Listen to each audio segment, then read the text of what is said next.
নমস্কার বন্ধুরা, আমি রোশনি ইচ্ছেটানা নতুন আরেকটি ব্লগে আপনাদের স্বাগত জানাই। আশা করি সবাই খুব ভালো আছেন, সুস্থ আছেন।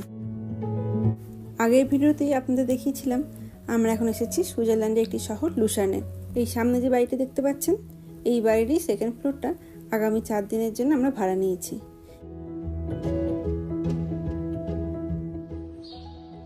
শুধু সুইজারল্যান্ড থেকে আপনাদের জানাই গুড মর্নিং। এখন এখানে সকাল 6টা। কি শুধু পাখির আওয়াজগুলো করছে না? খুব ঠান্ডা। সোয়েটার পরতে হবে। নতুন বাড়ির এই লম্বা বড় বারান্দাটা আমার খুব পছন্দ হয়েছে, আর তার সাথে ওই সামনের পাহাড়, কত গাছপালা আর এই কিচিরমিচির পাখির ডাক, এই সব মিলিয়ে আমাদের বাসস্থান এবারে প্রকৃতির মাঝখানে। কালকে তো একটু বেলা করেই বাড়ি ঢুকেছিলাম, বাড়িটা কেমন দেখতে সেটা দেখানো হয়নি, তবে ভিডিওটা কালকেই তুলে রেখেছিলাম। এই যে এইটা হচ্ছে আমাদের মেন দরজা, আর তার ঠিক পাশেই হচ্ছে আমাদের কিচেন। বড্ড ছোট কিচেনটা দেখুন, এই একটা ছোট স্টোভ রয়েছে, আর এই যে একটু বেসিন, আর তার সাথে যা যা লাগে সেগুলো সবই মোটামুটি আছে। আর এই যে উপরের দিকটা হচ্ছে মাইক্রোওভেন, এই যেখানটা হচ্ছে ক্লোসেট, এই মশলাপাতি কিছু রাখার জন্য। তবে এত সাদা, আমাদের এই হলুদ মশলা এসবে যদি রং বাই চান্স লেগে যায় তাহলে একটা কেলেঙ্কারি ব্যাপার হবে। আর নিচে এটা হচ্ছে ফ্রিজ, এখনও পর্যন্ত পুরোটাই ফাঁকা আছে। শুধু এই রাস্তাতে আসার সময় একটু দই আর আইসক্রিম কিনে এনেছিলাম, আমরা তিনজনেই আস্তে আস্তে খেয়ে নিয়েছি। আর এটা ছিল মিকুর বাবার। আর এই যে পাশেরটা হচ্ছে ওই ডাস্টবিন, যদি কিছু নোংরা ফেলা হয় এখানে ফেলা যাবে। আর এই সাইডটা হচ্ছে আমাদের যা যা বাসনপত্র লাগবে সেইগুলো সব এখানেই রাখা আছে, এই খুন্তি, কাপ, ডিশ, থালা, বাটি। তবে এই বাসন কোসনের তাকটা খুললেই প্রথমে আমি দেখি রান্না করার জন্য কী ধরনের প্যান দিয়েছে। না, এখানে বেশ প্যানগুলো বড়ই আছে, কারণ এখানকার মানুষজন তো পাস্তা, নুডলস এসব খেয়ে অভ্যস্ত। তো কি বড় প্যান যদি না দেয় তাহলে ভাত করতে আমাদের একটু অসুবিধা হবে। আর এই যে এটা হচ্ছে লিভিং রুম, এখানে টিভি, ডাইনিং টেবিল আর এমনকি সোফা কাম বেডও রয়েছে। এই যে মিকু যেখানে বসে রয়েছে ওটাই রাতের বেলাতে খুলে দিলে এটা বেড হয়ে যাবে। আর চতুর্দিকে গ্লাস ডোর রয়েছে, তার জন্য বাড়িটা তো আলোতে ঝলমল করছে।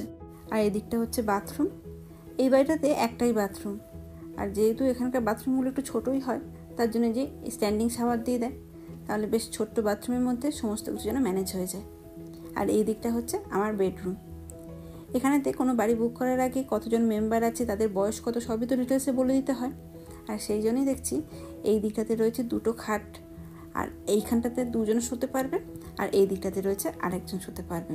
আর ওই যে বাইরেতে রয়েছে একটা সোফা কাম বেড, সব মিলিয়ে 4 জন রাখার জন্য কিন্তু বেশ ভালো ব্যবস্থাই করে দিয়েছে। আর এই যে পেছনে রয়েছে একটা বড় বারান্দা, আর এই বারান্দাতে যাওয়ার জন্য এই আমাদের বেডরুম থেকে একটা দরজা রয়েছে, আর একটা রয়েছে এই লিভিং রুম থেকে। সব মিলিয়ে এই বাড়িটা কিন্তু আমাদের খুব পছন্দ হয়েছে। যাই, এবার খুব তাড়াতাড়ি রেডি হয়ে নিই, কারণ আজকে আবার আমরা যাব পাহাড়ে।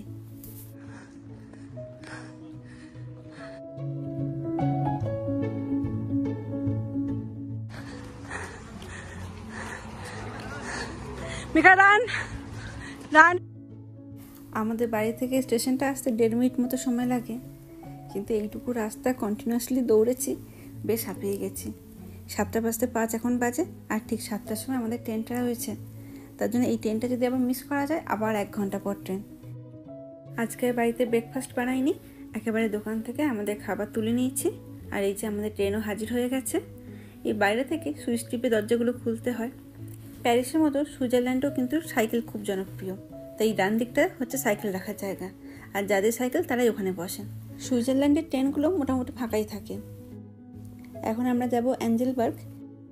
এই লুসান থেকে অ্যাঞ্জেলবার্গ এই রাস্তাটা হচ্ছে খুব সুন্দর, আর ছবিতে কত দেখেছি বড় বড় জানালা দিয়ে বাইরের দৃশ্য দেখার ভিডিও, কিন্তু এখানে এসে দেখছি এই যেন তার চেয়েও সুন্দর। বাইরেটা দেখছি আর মনে হচ্ছে প্রকৃতি যেন তার সব রূপ দিয়ে ঢেলে সাজিয়েছে এই সুইজারল্যান্ডকে। লুসান থেকে এই অ্যাঞ্জেলবার্গ আসতে মোটামুটি সময় লেগেছে 35 মিনিট মতো। এখান থেকে যাব আমরা মাউন্ট তিতলিস। চলুন। আর এখানকার সব স্টেশনেতেই দেখছি এইরকম লকারগুলো থাকে, ওই যে ছোটো ছোটো স্টোরেজ। আসলে অনেকেই তো অনেক দূর থেকে আসেন, তারা তাদের প্রয়োজনীয় জিনিসগুলো যাতে এই লকারেতে জমা দিয়ে সারা শহরটা ঘুরে বেড়াতে পারেন, সেই জন্যই আর কি এরকম ব্যবস্থা।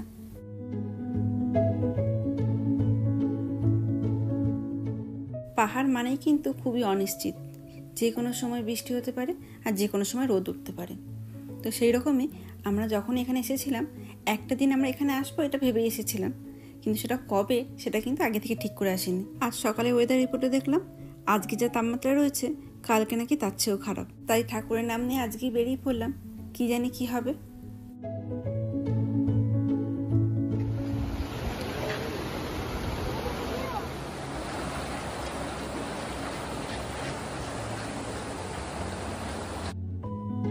স্টেশন থেকে তিতলিশের এই বেশ পর্যন্ত আনার জন্য কিন্তু শাটেল বাসও থাকে, কিন্তু আমরা রাস্তার চতুর্দিকটা দেখতে দেখতে আসবো, সেই জন্য শাটেল বাস নিইনি।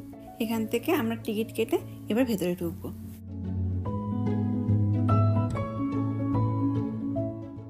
এখানকার গন্ডোলাগুলো সবে স্টার্ট হচ্ছে। আমরা একদম প্রথমের দিকে এসে যাওয়ার জন্য দেখুন সব ফাঁকা, না হলে কিন্তু এখানে বেশ বড় একটা লাইন দিতে হয়। আমরা যাব মাউন্ট তিতলিশে, এটা মাটি থেকে প্রায় 10,000 ফুট উঁচুতে, আর তার আগেও অনেকগুলো স্টপেজ আছে। তিতলিশটাই হচ্ছে একদম হাই, তার জন্য ওই টিকিটটা কেটে নিলে আপনি সব স্টপেজেই যেতে পারবেন। একজন অ্যাডাল্ট মানুষের জন্য সমস্ত জিএসটি নিয়ে এই মাউন্ট তিতলিশের জন্য টিকিট পড়ে 114 সুইস ফ্র্যাঙ্ক, মানে আমাদের ভারতীয় টাকা হিসাব করলে 1 সুইস ফ্র্যাঙ্ক সমান ওই 110 টাকা 70 পয়সা। মানে আমাদের টোটাল একজনের জন্য খরচ পড়েছে প্রায় 12,620 টাকা।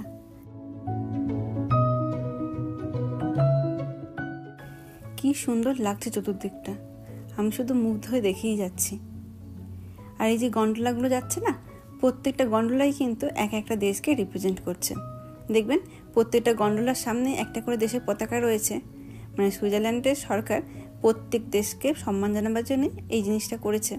এই যে দেখুন, যখন থেকে আমি এটা জানতে পেরেছি তখন থেকেই ভাবছি যে আমাদের দেশটা কোথায়। তো বলতে না বলতেই দেখলাম আমরা যেটা চেপেছি তার ঠিক পরের গন্ডোলাটাই হচ্ছে ইন্ডিয়ার। তখন বেশ আফসোসও হচ্ছিল, বেশ এটা যদি ছেড়ে দিয়ে ওটাতে বসতাম। আসলে আগে তো জানতাম না, বিদেশে মাটিতে দেশের পতাকা দেখলে কিন্তু সবসময় একটা আলাদা রকম আনন্দ হয়। আর নিচে দেখুন কত গরু চড়ছে। সুইজারল্যান্ডে কিন্তু প্রচুর গরু দেখতে পাবেন, কারণ সুইজারল্যান্ড তো ডেয়ারি প্রোডাক্টের জন্য বিখ্যাত। এই যে এদিকে কথা বলতে বলতে আমরা প্রায় চলে এসেছি। Mika, ready? Gotta do another one?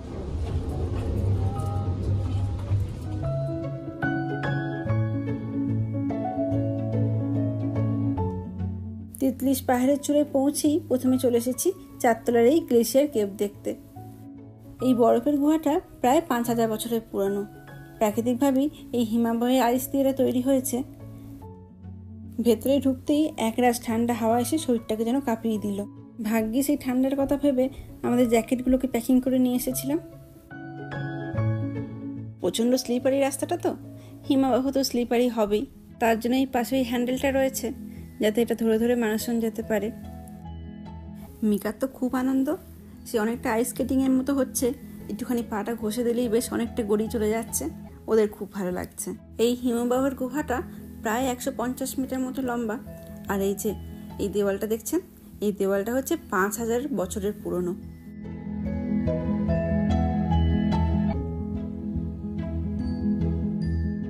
এখন বেশ একটু ঠান্ডা লাগছে, অনেকক্ষণ ভেতরে আছি তো। চলুন, ওই সামনে যে নীল রং দেখছেন, এই হিমবাহের মধ্যেই নীল রঙের লাইট সেট করা আছে, সেটাকে মাঝে মাঝে জ্বালিয়ে দিলে এই জায়গাটা নীল রং হয়ে যায়। আবার রাতের দিকে শুনেছি গোলাপি রঙও হয়। সব মিলেই কিন্তু দেখতে বেশ ভালোই লাগছে।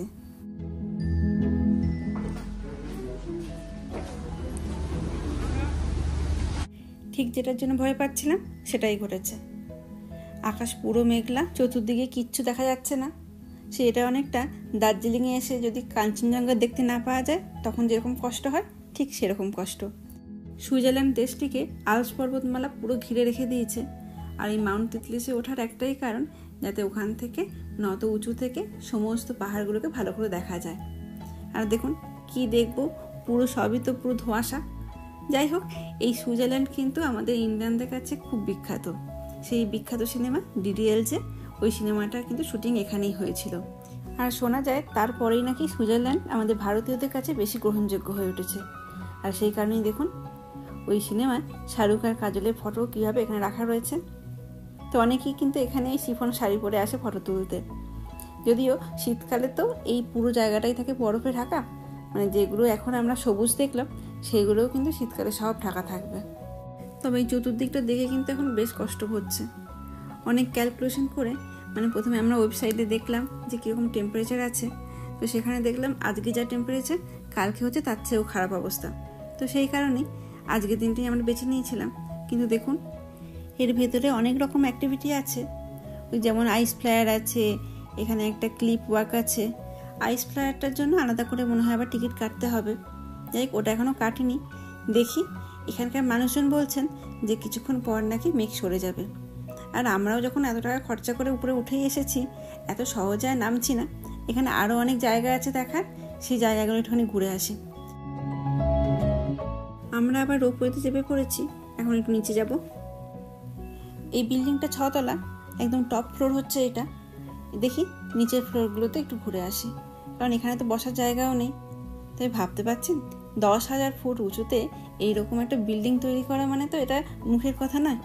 আর এখানে কত রকম কনস্ট্রাকশনের কাজ এখনও চলছে, সেগুলো বসে বসে দেখে দেখেই সময় কেটে যাবে। দেখি ওনারা বলছেন ওই 11টা সাড়ে 11টা নাগাদ নাকি সূর্য আবার ওঠার কথা আছে। দেখা যাক, এতদূর যখন এসেছি ওনাদের কথাতেই ভরসা করে আর একটু সময় কাটিয়ে দিই। নিচে ওনাদের ওই কাজগুলো দেখছিলাম আর মনে মনে ভাবছি এই ভারী ভারী মেশিনগুলোকে 10,000 ফুট উঁচুতে ওরা কী করে নিয়ে আসলো। এই প্রশ্নটা আমার মনে রইল, যখন ওনাদের সাথে দেখা হবে একবার জিজ্ঞাসা করে দেখব। আর এই যে এখানে অনেক চেয়ার পাতা রয়েছে দেখলাম, তার জন্য ছেলেদেরকে নিয়ে এখানেই আসলাম। এখানে কাঁচের দেওয়াল থেকে দেখতেও পারবো। এই দেখুন, মেঘের একা আর ভাল লাগছিল না, তার জন্য আবার বন্ধু বৃষ্টিকেও ডেকে নিয়েছে। 10 মিনিট অন্তর অন্তর একবার দূরবীন দিয়ে দেখেও নিচ্ছিলাম দূরে কোথাও রোদের ছিটে আসছে কিনা। এত বড় একটা বিল্ডিং একদম পরিষ্কার পরিচ্ছন্ন রাখার জন্য কত কাজকর্ম করতে হয় বলুন। এই যে কাঁচের দেওয়ালটাতে একটু নোংরা ছিল, তার জন্য এসে একদম পুরো পরিষ্কার করে দিচ্ছেন, যাতে চতুর্দিকটা দেখতে অসুবিধা না হয়। এই ফ্লোরেতেই দেখলাম একটা সুবিনিয়ারের দোকান রয়েছে। চলুন ওই দোকানটা থেকে একবার ঘুরে আসি, আর জিনিসপত্র দেখতে দেখতে সময়টাও একটু পেরিয়ে যাবে। যদিও আকাশটা দেখলাম একটু যেন আগের থেকে ভালো হয়েছে। এই যে এখান থেকে যদি কিছুটা পছন্দ হয় নিয়েও যেতে পারবো। এইগুলো হচ্ছে সমস্ত চাবির রিং, কিন্তু আমি নেব একটু ম্যাগনেট ধরনের জিনিস, ফ্রিজের মধ্যে আটকে দেবো, বেশ চোখের সামনে সবসময় থাকবে। তিতলি লেখা কেবল কার্ডটার দাম হচ্ছে 7.5 ফ্র্যাঙ্ক, মানে আমাদের ভারতীয় টাকাতে প্রায় 800 টাকার কাছাকাছি। আর এই দিকে রয়েছে সব ম্যাগনেটগুলো। আর এই দিকটা দেখুন, এখানে যে তিতলি লেখা রয়েছে, এখানে তো এই শাহরুখ কাজলের ছবি রাখা রয়েছে। আসলে ডিডিএল যে এই সিনেমাটা হওয়ার পর থেকেই এখানকার প্রাকৃতিক সৌন্দর্য দেখে প্রচুর ভারতীয় এখানে আসা শুরু করেছিলেন, আর সেই কারণে এখানকার ব্যবসারও অনেক উন্নতি হয়েছে। আর তাই আমাদের দেশের বলিউড সিনেমাকেও এই সুইজারল্যান্ডে বিশেষ সম্মান দেওয়া হয়। আর এইগুলো দেখে আমরা ভারতীয় হিসেবেও বেশ গর্ব অনুভব করি। চলুন একবার দেখে আসি আকাশের অবস্থাটা ঠিক কেমন। যদিও প্রকৃতির উপর তো আর মানুষের কোনো হাত নেই, তাও একটা প্রত্যাশা তো থাকেই, কারণ রোজ রোজ তো আর এরকম টিপ করা সম্ভব নয়। ছেলেরা কত সকালে ঘুম থেকে উঠেছে, এই যে দেখুন মিকু ঘুমিয়ে গেছে। আবার ওই ঘুমানোর আগে সকালে ব্রেকফাস্টের জন্য খাবারটা তুলে নিয়ে এসেছিলাম, সেটাকে খাইয়ে দিয়েছিলাম। কি জানি আমরা কি পাবো রোজ ঝলমলে মাউন্ট তুতলিসকে, নাকি মেঘের চাদরেতে ঢাকা পড়ে যাবে আমাদের আজকের এই ট্যুরটা। দেখুন পরবর্তী পর্বে। আজকের ভিডিওটা তাহলে এখানেই শেষ করছি। আমার চোখ দিয়ে সুইজারল্যান্ড আপনাদের কেমন লাগছে অবশ্যই জানাবেন। যদি ভালো লাগে একটা লাইক কমেন্ট করে দেওয়ার জন্য অনুরোধ করে রাখলাম। ভালো থাকবেন, সুস্থ থাকবেন, আবার দেখা হবে খুব তাড়াতাড়ি পরের একটি ভিডিওতে।